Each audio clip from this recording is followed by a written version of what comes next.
Hello everyone and welcome to the next episode of Agoraphobia. Today we'll be going over the Prime Orb and the Prime Helix buff and the Prime cards that come with it. So basically in your deck you'll be putting a Prime card. You will put this in every deck, just one. There's only 3 options at the moment which we'll go over at the end of the video, but for now we'll hop right into exactly how the Prime buff works. So the Prime spawns at 5 minutes in the game. As you can see here from the timer ticking down, after 5 minutes it will spawn at level 1. As you kill it, it will go up in levels, so you kill it the first time, it goes back at level 2, then level 3, etc, and it gets stronger with each level. Level 1 is quite easy to take. You can take it early on if you have heroes like Iggy, or there's 5 of you, you're able to take it down quite easy. But the general idea is this will be the late game objective, or even early game if you snowball well enough, that will allow you to take towers. You should keep it warded up at all stages of the game, such as you can see here, the orange team has wards all over the Prime Pit. It allows them to cover every entrance and the shadow pools nearby, so that no enemies can go either sneak the Prime or they can set up and do it themselves, because wards detect other wards, so you'll know if they have vision nearby. When it comes to team fighting near Prime, the vision is important.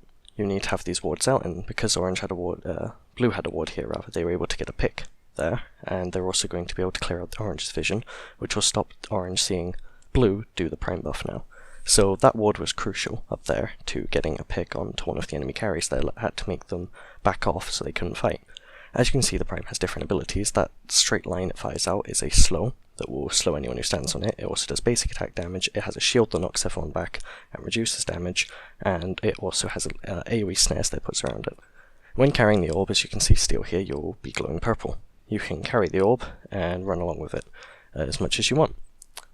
So, as we can see here from the wards, the ward there was able to detect blue, but because blue were able to initiate on the carry, they were able to get a pick and be able to clear out that ward, which will then allow them to have control of the Prime Pit, so orange have 0 chance of contesting, even though it's going to be a 4v4 at the pit. This is the Prime delivery spot. This is where Steel will have to carry the orb to. He has to run all the way across the map. He can't use like recall or anything, it will drop the orb. And we'll go over that a bit later, but then you see the shadow pool in front, which also allows you to set up ambushes, but orange decides to take the fight head on. Now the blue Steel, he gets a bit greedy here, and he's going to go straight for the deliver, so disregards everything, including the enemy team, and he will live and he'll deliver, but as you'll see here, he'll use his ultimate to jump on the pad. He's put so much investment into getting this orb onto the pad. If we go back to the team fight, their Steel initiates onto the blue side carries. This means that blue is able to get picked off easily by orange's backline because their tank wasn't present, the blue's tank, Steel. Richter wasn't able to hold everyone back, and now everyone's going to drop, and eventually, as you can see, Steel's running, but he won't be able to live very long, even with the Prime buff. So he's delivered the orb, but because 5 people have died, no one's got the actual buff even though he delivered it, which means, because when you die you lose the buff, so it's meant to last for 3 minutes, but if you die, it's gone, and so, as we can see, everyone on the blue team died, even though they delivered the buff. They get no advantage out of it, giving orange a load of kills and complete map pressure, which is a huge disadvantage, so only deliver when you're 100% confident you can do it without losing team fights or losing map pressure, and you'll be able to make good use of it because the Prime buff is very strong.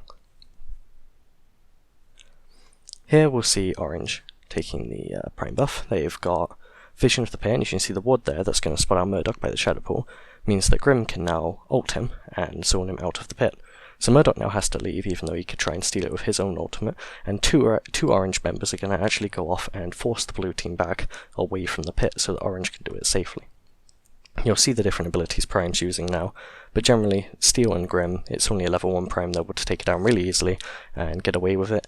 Even though 2 members go down, this is actually worth it because now orange can run away with the buff, regroup as 5, and then go and push the buff in as a group because they have quite strong team fight at this stage of the game. So you can run back to base with Prime buff, even though you can't recall. So recalling will drop the orb on the floor, and you can do this to hand it over to allies. So we'll see Grim running all the way back to base here to buy, because he didn't want to just leave the orb on the floor. If it's on the floor for 30 seconds, it will reset back to the Prime pit, until it eventually expires after, again, 3 minutes after killing Prime. So we'll see here Grim is running towards the lane, but he's actually going to see Steel, and he's going to stop and give it to Steel, because Steel's a tank, so he's the best one to carry it. Tanks are your best target to carry the Prime Orb, because they are very durable, and they have a couple forms of mobility like Steel does, in the form of his ult and his Q. But as we'll see, Steel won't use his ult to deliver the orb this time. This time he's actually going to use it for a big initiation with his team. So We'll see the steal out, and he actually catches just Miro as TB dashes out the way, and now a big team fight will ensue. Steel will be able to get out, and the carries are going to slowly get picked off one by one from the blue team's Grim, and Richter's going to try and defend the delivery spot for as long as he can. Steel had to back off because he got so low, but as the carries zone out the blue team, he's going to be able to run past. Even though the carries go down, he's able to make the deliver here by getting through Richter because Feng was holding Richter back. So they make the deliver here, and only Feng and Steel have the buff, but it's only blue team's Grim up who is unable to actually prevent anything more happening here. Now you'll see the Prime buff actually come into use. It's very powerful, so as Grim comes forward to pick up the XP balls, he's able to easily get taken down with the Feng because Feng has extreme damage, and he knew that the Grim had used his Q earlier on the minion wave, so he had an easy chance to pick him off. This allows Steel to come back, and now they're able to buff up the wave with their Prime buff, because it buffs nearby minions based on the Prime card you took, as well as give you extra damage or HP, as well as double damage to structures.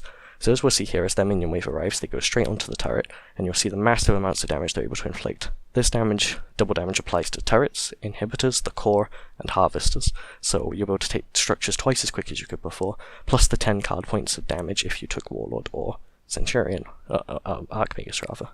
So, as we'll see here, the Warlord buff, 10 card points worth of physical damage, and double damage to structures, and your minions do 100%, so double damage to other minions. Archmagus is similar, it gives the energy damage and the double damage bonus, but gives your minions extra damage against structures, 3 times as much, 4 times as much rather, because 300% more. And then Centurion will give nearby minions 500 HP, and give you 1000 HP instead of damage, but still the double damage against structures. So as you can see again, they're able to take the structure really quickly and back off instead of buffing up the minions, and just get out safely.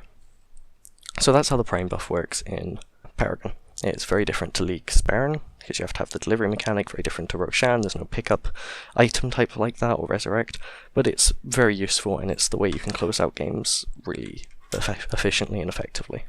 So I hope this guide was of use to you in learning about the Prime buff, and I look forward to seeing you guys next episode. Thanks so much for watching.